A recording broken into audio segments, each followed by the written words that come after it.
Welcome to this special edition of the Tech Table. Today I've got a lot to talk to you about in the fall release of Premiere Pro CC 2014.1. As you'll soon see, it's got a brand new updated interface, new search bins, even a new project manager. We've got a whole new cross-platform codec from GoPro called the GoPro CineForm codec, and it's absolutely amazing. It's actually a wavelet finishing codec.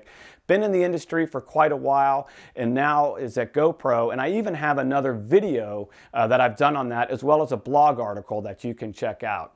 For my dynamic link users, switching back and forth from After Effects, we've got a whole new workflow for you guys for render and replacing complex projects. I think you'll really dig that one, as well as a way to work with multiple projects, something you guys have been asking for Premiere Pro for a long time, and some really new and unique tools to get the job done. How about new masking tools, new camera support from Phantom, Sony and Canon RAW, new GPU enhancements, and even a whole new way to work with master clip effects. Now, to make this a little bit easier, it is a 25-minute episode. I put down at the bottom here indicators to tell you which section that I'm on. So if you need to come back to the video, you can scroll up to there back or forth and figure out where it is that you want to start or where you left off. So let's go ahead and jump into Premiere Pro and take a quick look.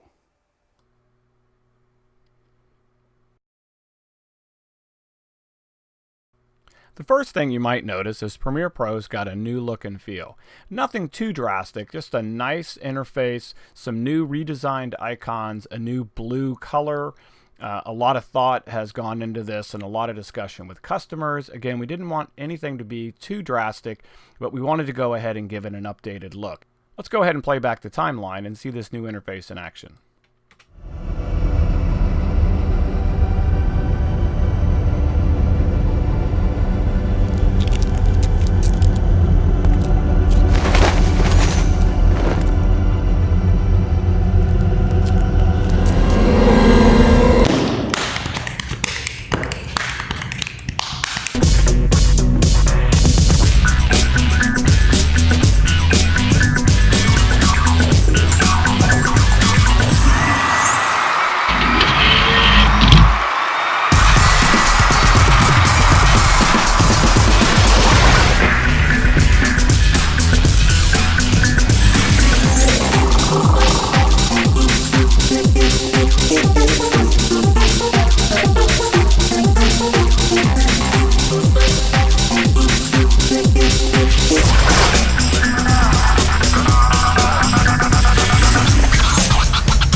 As you can see, there's lots going on this particular sequence, lots of Photoshop, lots of After Effects, dynamic link. Let's go ahead and take a closer look at how this is put together.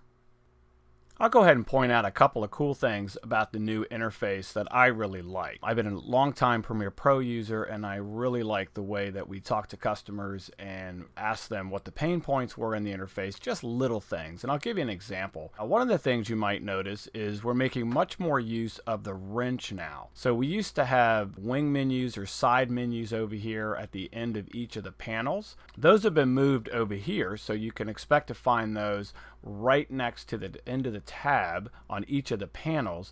And the wrench menu now really is defined more for those particular settings for that particular panel. In many cases, you would find these settings located here on the wrench as well as here on the wing menus. We've actually put some more thought into that and grouped and organized those a little bit better. The other thing you're going to notice is there's no more X on any of these controls up here. One of the things that we found out is when people were trying to move around different panels, they would actually click the X, close the panel, and if you were a new user, you were not that sure on how to get the panel back just by going under Window and bringing it forward again. So again, you'll only find X's in areas where it makes sense, where you need to close things, and in areas where you don't necessarily need an X, you actually have to go manually close that particular panel, which again, not that big a deal. If you wanted to close it, going on a wing menu here to close that is absolutely fine. Other things you might notice in the interface is when you hover over certain icons, it actually has a lot more contrast. In this particular case, it actually turns black to show you that you've hovered over it, and when you click on it, it actually turns gray to show you that that's not active. Again, if I want to go ahead and make that particular link section active, I click on it, and it turns blue to tell me that it's actually selected. So I think when you start to work with this, you'll really appreciate the work that's gone into this. A few other things I'll point out that are really cool. Down here in the project panel, they've actually done a little bit of work as well. So let me go ahead and close this folder down. And one of the things that I really like, if I go down here and I start to look for, say, a particular clip, and I want to see thumbnails on here now, you actually have the ability to show thumbnails. And I can scrub down here and I can sort of see all of these thumbnails right in place. Very, very nice. The other thing they've done, depending on the type of system you're working on, especially some of the new Retina MacBooks, or we even now support HiDPI for our Windows 8 users, we can actually go down here, change the font size if you're dealing with a particular type of screen or a situation where you just need to see extra large fonts. You now have this ability to go ahead and change that particular panel to make it easier to read. Very, very nice. I, for one, have been asking for that for a long time. So again, just lots of little things in here to make your life and jobs a little bit easier. Again, keep that feedback coming. You can see it actually results into new features in the product. So thank you guys for that, for anyone that turned those suggestions in. Another cool thing that the team has added is what we now call search bins. So I can click on this folder and create a new search bin, or if I'm searching for something over here in the search field, let's say I'm going to search for all the footage that has the word dance in it, and maybe there's some audio that has the word dance in it. So anything that has the word dance in it, I'm going to go ahead and type in here. You see it already starts to pull that up. Now, if I know that I want to keep these selections, I can go and click on this Create New Search Bin from Query. Once I do that, it actually created a new virtual bin called Dance, and all of those assets that have the word dance, and you'll see there's even some subclips in there. It's really, really nice. I mean, I can get to things very, very quickly. It's not duplicating media. It's really just an alias of those particular assets in an organized fashion. So I can quickly find things and be able to identify those. And again, the icon on the folder shows you that that's a search bin, so again, fairly easy to organize. Another new feature is an update to our project manager. We've spent a lot of time talking to customers and studying new workflows to figure out if we're going to redesign this thing, what is the best way to go about it. So here's the result. So I'm going to go to File, Project Manager, and as you can see, the first thing that it does is it gives me all of my sequences listed, so I can select which ones are the ones that I really want to manage, because in many cases there's working sequences and things that don't really make any difference if I just want to archive this thing. So again, if you want to collect them all, you can go ahead and do that. Just check each one, and you have the ability to do a couple different workflows. So collect files and copy to a new location is really just a copy and relocate. So you can go ahead and pick a different volume. It keeps everything in its original format. So if you're using Red or Canon or Sony RAW, Cine files, all of those things will be copied in their exact format and their exact lengths. One of the things that helps with large format camera files like that is to use this option called exclude unused clips. So again, if you can save a lot of data by not including those clips. And you can see other options that are here and giving it a new clip name, the rendered movie, if you will, or as it moves the movie to a new location, it'll go ahead and give it a new name. Again, you have full control over that. And obviously you can look at the destination path, hit the browse button, and copy that to a new location. A more powerful feature and long requested feature for a lot of people is consolidate and transcode. So if I click on here, you can see that I have choices for sequences, individual clips, or presets. Again, I can define my own presets from Adobe Media Encoder. So let's say I wanted to go ahead and create clips based on the sequence setting. So if it was 4K project or a 1080 project, it would go ahead and look at the sequence and consolidate and transcode according to that sequence and create that new project. As you can see under format, you've got a couple different choices here. And these are just family of choices here. So I can go DNX HD, MXF, or QuickTime. Under QuickTime, one of the things we're really excited to announce is our brand new GoPro CineForm finishing codec. For those of you familiar with CineForm, it's fantastic codec. I actually have another video on that. You can catch that where I go into this codec at length. Again, I've been a long time CineForm user. It now belongs to GoPro. It's a beautiful wavelet codec. And you now have choices where you can decide CineForm file with an alpha. So I might go ahead and save this out as a CineForm file. Now keep in mind, this is a finishing codec, so it's a pretty good size file by the time you're done. So if you want to have a particular archive that will allow me to recompress at a high quality later and not worry about generational loss or too much generational loss, that is a fantastic codec. And again, it's a beautiful cross-platform codec, so if you're in an environment where you're mixing Macs and PCs, that's really your best bet. And at this point, you can just click OK, and it'll start to collect all of this information and analyze the project and do what it needs to do, transcode media, and you'll end up with a brand new project. Again, you can go ahead and look at that other video that I have up online, and it really gets into this into much, much more detail. Let's go ahead and take a look and see what that did once the consolidate and transcode was complete. As you can see, it gave us a new folder called transcoded DKH Premiere Pro Party Life 2014_1. If I double click on that, you'll see that all of these particular files in here have been transcoded with obviously today's date. And if I go down here, I'll actually see that it gave me a sequence to match all of the new locations, the new transcoded material. So everything is ready to archive. Just a great feature. Now that you've had a chance to see consolidate and transcode, we can actually use that technology in another place. And to me, this is every bit as important and maybe even more so for some, and that's being able to use that technology in your sequence or down on the timeline. So as you'll see here, I've got a fairly effects-heavy timeline. But one thing you don't see is a whole lot of dynamic linking going on. There's a reason for that. So I'm going to jump over to this particular clip here, right mouse click, and send it over to After Effects using dynamic link. Now I'll just go ahead and apply something quick. So I'll just duplicate this layer. I'm going to drag and drop this over here. And let me just change a few parameters here. Add a couple of quick keyframes. Scatter these out a bit more. And if I look at this, I'll see if I like that effect. That looks pretty good. I'm going to jump back over to Premiere Pro. And as you see, everything looks exactly like I would expect it to. I've got access to my After Effects projects. Using Dynamic Link, I can make all the changes I want. Now, there's going to come a point where this particular work is done, and you want to go ahead and render that out. A lot of times, people will jump back over to After Effects and render it out. But in fact, using the same technology you saw in Consolidate and Transcode, I can render and replace right here in Premiere Pro. So I'm going to go ahead and give it a render and replace command. I've got some formats that I can select from like DNX, MXF, and QuickTime. And I've even got choices under the QuickTime header where I can even choose that new GoPro CineForm finishing codec with or without an alpha. I'm going to go ahead and leave that as a ProRes and click OK.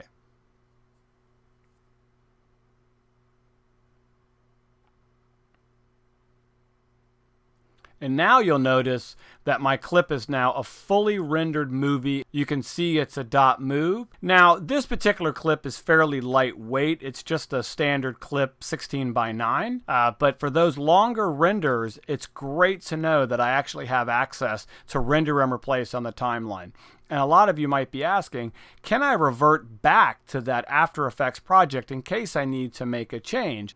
And if you're an After Effects user, you know we've always had the ability to embed the project inside of the movie. And in this case, it's no different. We just give you the ability to restore the unrendered, and it gives you access right back to the AEP. Again, the best of both worlds. Let's take a look at working with multiple projects at the same time. We've got a pretty unique workflow that's really easy on system resources, and it's quite advanced. So I'll start out just by jumping over to my media browser, which again is how I go through and look at all my media. One of the things that the media browser can allow you to do is it can actually allow you to look inside of projects. So for example, if I jump over to a folder that I know that has a lot of resources, this particular folder and project projects about 44 gigabytes in size, you'll see that the media browser is telling me that there's Premiere Pro projects in it. What I can do is double click on those projects, and I'm able to use the power of dynamic link to read what's inside that project. And now none of these items have been imported into my project. I'm just looking at them. So here I can see there's a sequence. Now what I can do that's brand new in this version of Premiere is I can drag the sequence up to the source monitor. It's going to take a look at what's inside of there and give me a read-only state. This means that I'm able to read and play back all of this material. And just to show you that it's a fully working project, I'm going to go ahead and play it back. Ooh, I'm a party.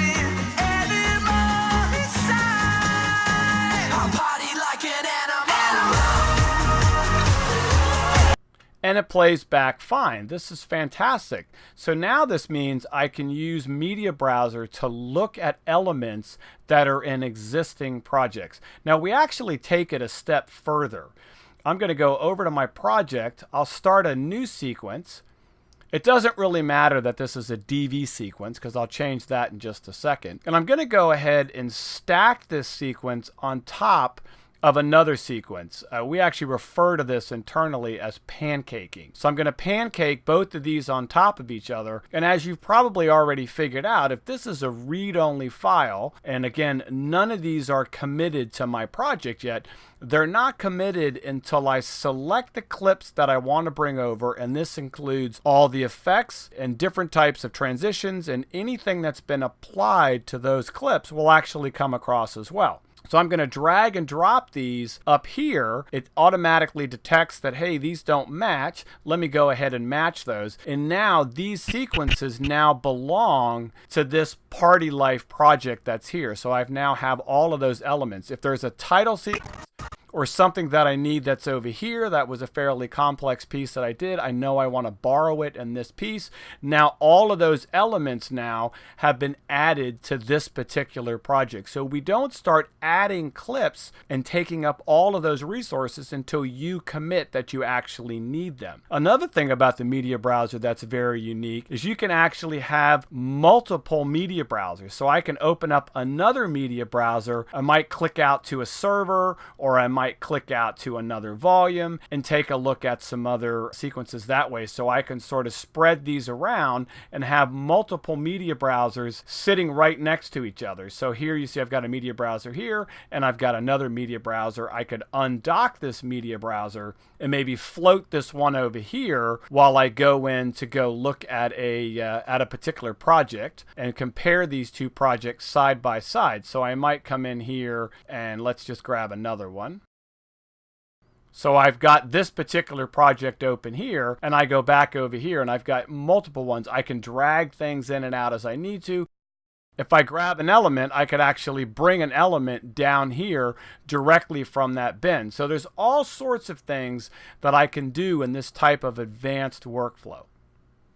Another great update to this release is what we've done with our masking and tracking. We've actually enhanced it quite a bit, and let me give you an idea what I mean. So I've got a fairly easy thing to track. If you've seen our tracker before, you know it's very good. I just wanted to have an image that's easy for you to see this particular feature because I want to show off the tool more than the tracking. So the first thing I'll do is I'll jump over to my effects and I'll just grab something that is going to make this easy to follow. So I'll grab a three-way color corrector. And I'll go down and maybe I'll just up the saturation a bit so you can sort of see the effect that's happening. So I'll just make this green screen a little greener, a little brighter.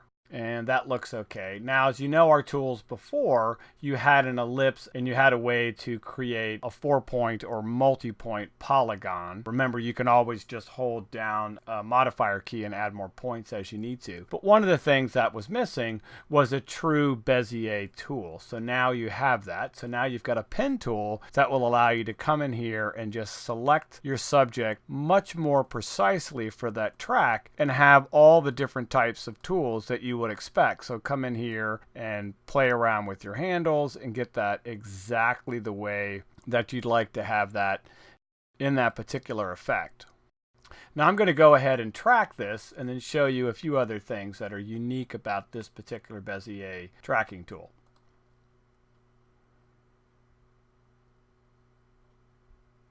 Again, it's a fairly easy track. So what I wanted to show you was these additional tools that are up here. So I'm going to drag this out a little bit, and you start to see that I have some different controls here. So let's go down and make a color adjustment so this really starts to stand out. So I'm going to blow him out just a little bit so you can see what's going on with this tool. And as I grab these tools, they're really intuitive. You can start to see how much I can feather this out by playing with these controls. Absolutely easy to use and easy to understand. And then click off of that, and it's going to give you the effect exactly like you would expect it. So enhanced masking and tracking.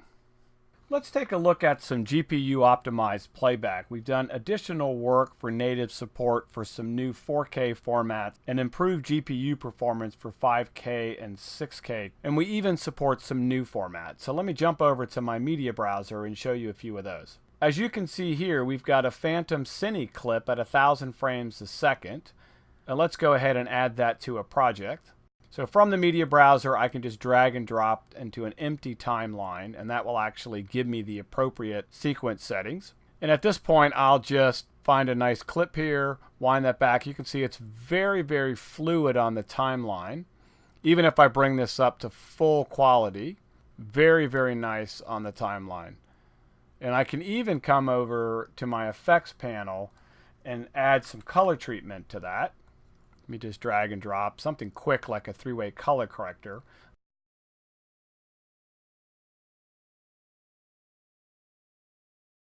Like so.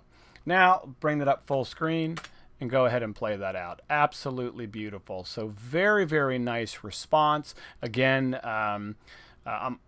I'm on a standard laptop. This is a MacBook Retina laptop, so nice SSD speeds in there, which really do help for footage like this, but it's not dropping any frames. It's playing them all back. Absolutely stunning. So the GPU work is really incredible for this cycle. Now, let's go ahead and jump back over to the media browser, and I'll show you a few other formats that we've been working on. In addition to Canon RAW, we've now got even better support for Sony's RAW format. So this XAVC file, I'm going to drag and drop into a blank timeline. Again, directly from the media browser, you can drag and drop this in here. And let's just find a nice area here. This looks pretty good. I'm going to set this at half because, as I recall, this is a 4K sequence, as you can see here. So let's go ahead and play that back at half. I'll bring it up full screen. Absolutely stunning playback. And that's a quick look at improved GPU performance.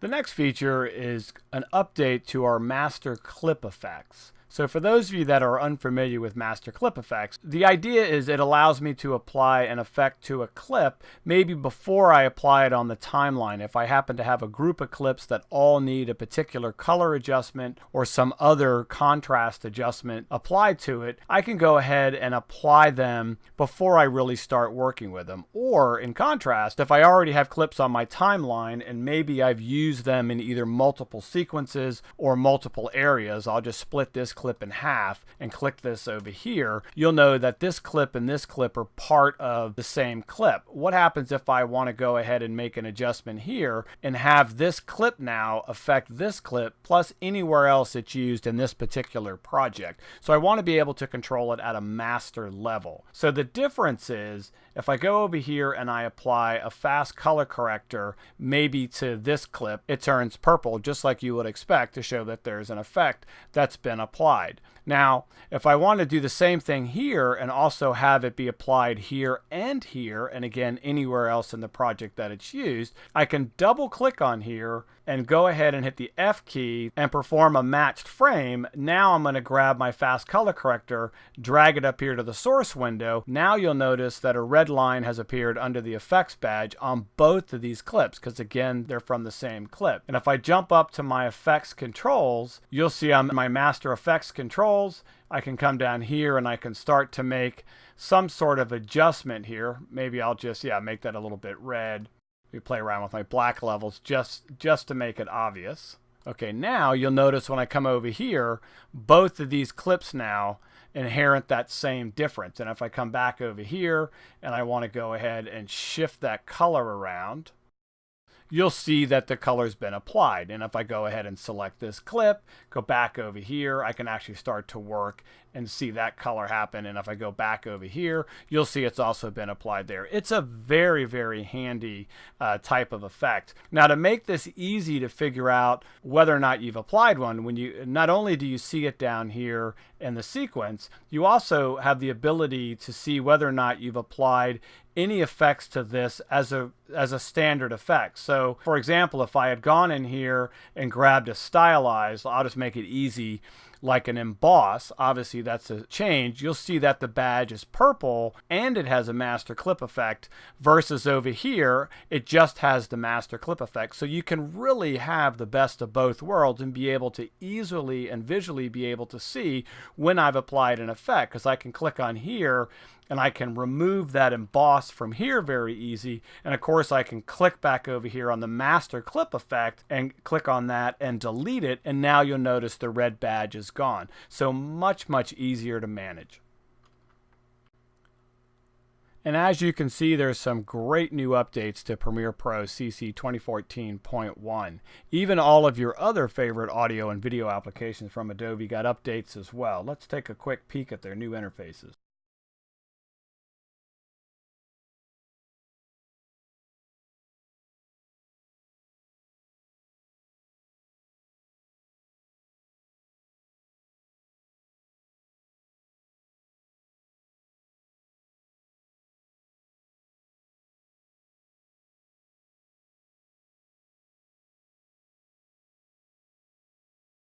That makes a wrap for this version of the Tech Table. We'll see you guys next time.